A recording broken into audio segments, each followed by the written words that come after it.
Salut mes leaders inspirés, c'est parti pour la pépite psycho-spirituelle du vendredi.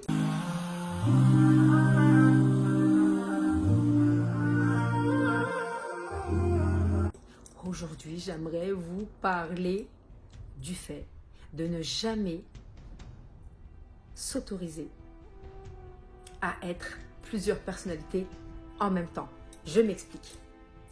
Parfois, à cause de certaines contraintes sociales, socioculturelles, traditionnelles, familiales, on attend de nous que l'on joue un rôle. Mais en réalité, ce rôle-là n'est pas réellement nous.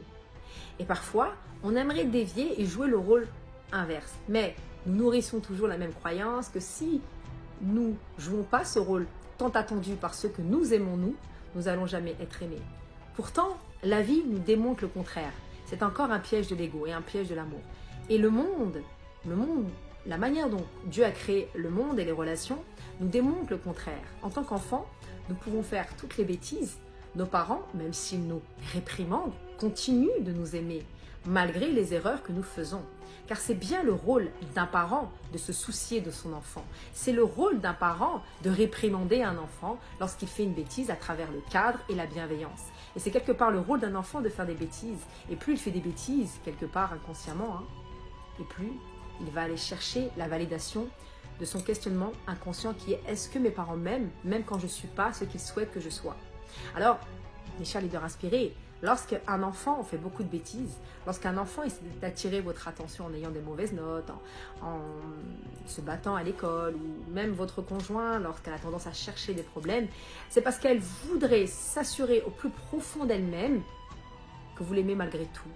Et la meilleure manière de répondre à cette attente-là, c'est de s'autoriser soi-même à être imparfait, puisque l'autre est un miroir.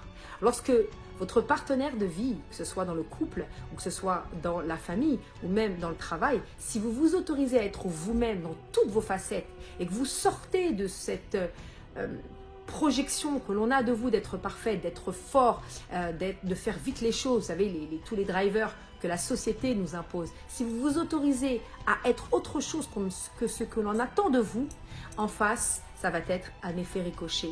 C'est la loi de la cause à effet.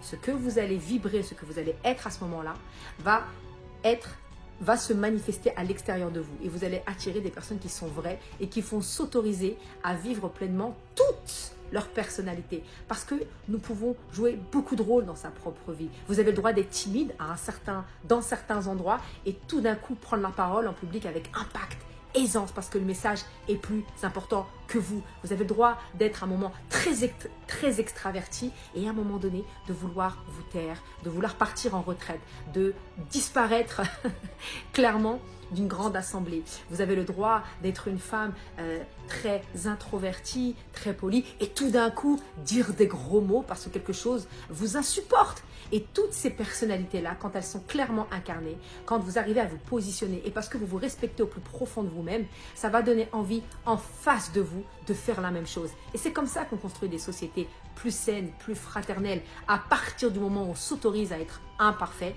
l'autre s'autorise aussi à être imparfait. Et quelque part, ça nous ramène à notre humanité. Ça nous ramène à ce que nous sommes réellement.